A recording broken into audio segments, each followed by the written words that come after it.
My grandmother, I think she worked for a paper factory, making really nothing, trying to support, 6, 7 kids, had to drink out of the colored water fountain, had to go around the corner to use the colored restroom. I can blame the slavery and the poverty and the segregation. I feel like it's just low expectations. I just feel like we all just have very low expectations of our lives. And that's not me. I can feel a huge part of me saying, no. It ends with you. It ends with you, Hart. I want this curse to end with me. In my bloodline, there's definitely a pattern. And the older I get, the more and more I'm aware of it. Alcohol, prison, settling big time, and just living really, really small. I'm talking to the point I have dozens of cousins and uncles and aunts where, they all live in the South, and what you do is you barely graduate high school and you live at your mom's house or grandma's house. You never get a job, and you just sit outside on the porch, you play dominoes and drink alcohol, and that's what you do. I'm thinking of my cousin Colby right now, who I was closest to in age. He's going to be 36, 37 years old here soon. After high school, by the way, he was almost a straight A student. He's never left grandma's house. He's always been there, in his room, hanging out with some friends, on the porch, and that's it. And the scariest part of all of that is I can feel that inside of me as well. The laziness, the low expectations, and the voice that says, it's fine, that this is just who the Hart family is. But what if that's not who we are? What if I didn't accept that narrative?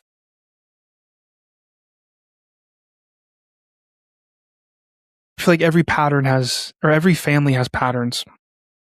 Some families have really great, structural, positive, successful, motivating, relentless, resilience patterns.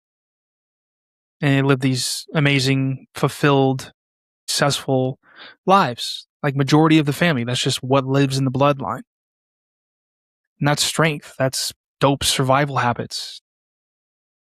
And I think these patterns feel very normal to all of us to follow our family patterns because it's just what we adopted. It's just pretty much our genetics, right? If this is what your family's been doing for the last 100 years, it's probably what you're going to do or follow some similar path. And my family's path and what I've feeling like I need to adopt is just pure laziness and not living up to who I think we all in my family should be. And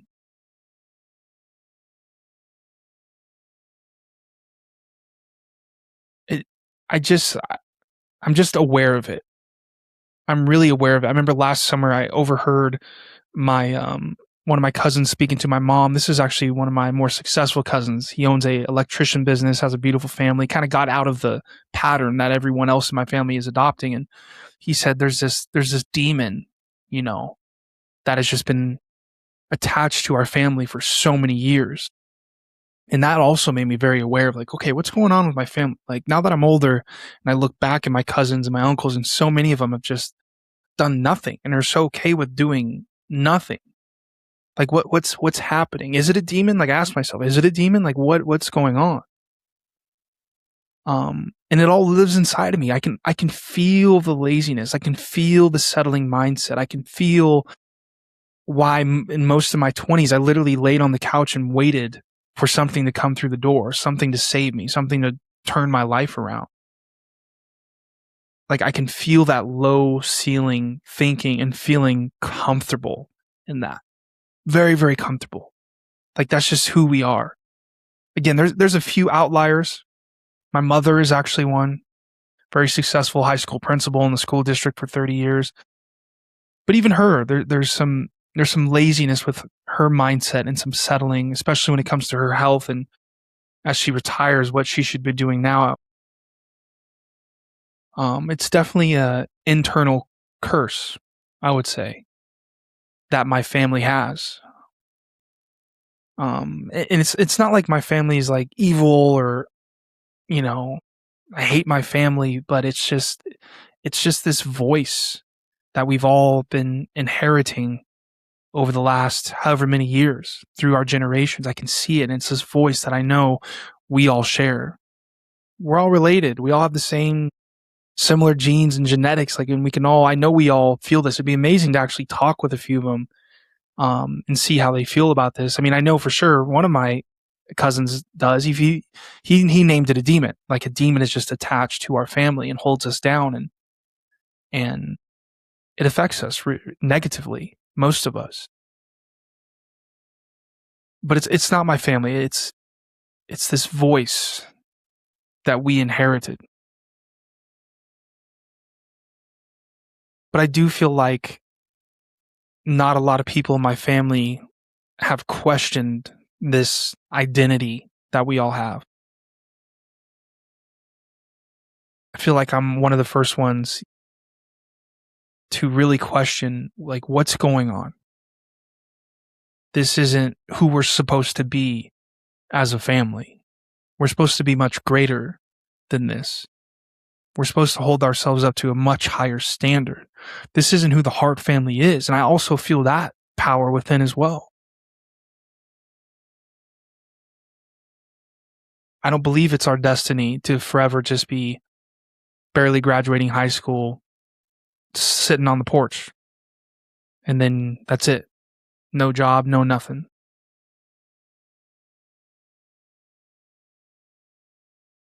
It feels genetic, but I'm sure this is just what we're, you know, modeled to see. You know, my cousin's dad saw his dad do it. His dad saw his dad do it. We all just see our figures in our lives doing this lazy, settling pattern. So of course you're going to do it, you know? And what gets molded gets repeated. And I can see it and I can feel it. I can feel it in the deepest depths of my body. And it's so strong. It's so strong. But I want the curse to end with me. I want the curse to end with me because I don't know. I just feel like it's my duty. It's my duty to show my family, my past family, and my future family, my kids, my future cousins that aren't born yet, that, hey, you don't have to follow what other members in the family are doing. In fact, there's a lot more greatness inside of you. And I want to be the one to show my family that, show my future family that, show my kids what I'm talking about here. And I know that starts with discipline over laziness, vision over vibration. We got to be able to see the future, anticipate what's going to happen, and work towards a better life. Intention over instinct is huge. Like, my instinct is to do nothing today and to lay on the couch. I've done that before. I know that doesn't get me anywhere. I need to have intentional days and participate in my life.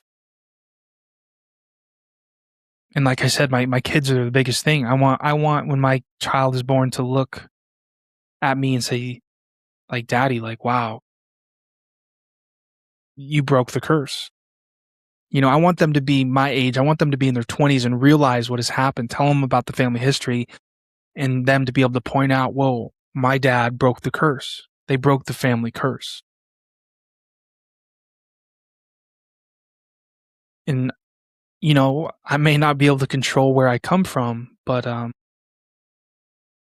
I know I have control of what continues. And I want this shit to stop. Because I feel like there's so much lost potential in so many of my family members. It's heartbreaking to see. It's absolutely heartbreaking to see so many of my family members just settle with pure laziness and just such an unfulfilled life, and accepting that. And, you know, although we were extremely poor growing up, or at least they were, you know, my grandmother I think she worked for a paper factory, making really nothing, trying to support, 6, 7 kids, had to drink out of the colored water fountain, had to go around the corner to use the colored restroom. I can blame the slavery and the poverty and the segregation all I want, but I feel like it's just low expectations. I just feel like we all just have very low expectations of our lives. And that's not me. I can feel a huge part of me saying, "No, no, no. It ends with you. It ends with you, Hart. I want this curse to end with me."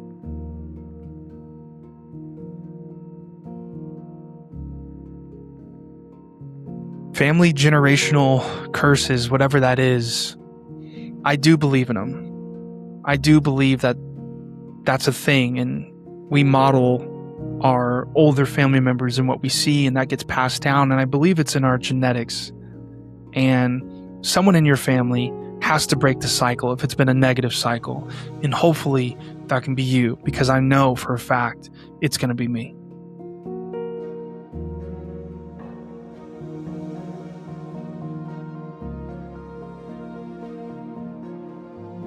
I love you guys. I'll see you in the next video.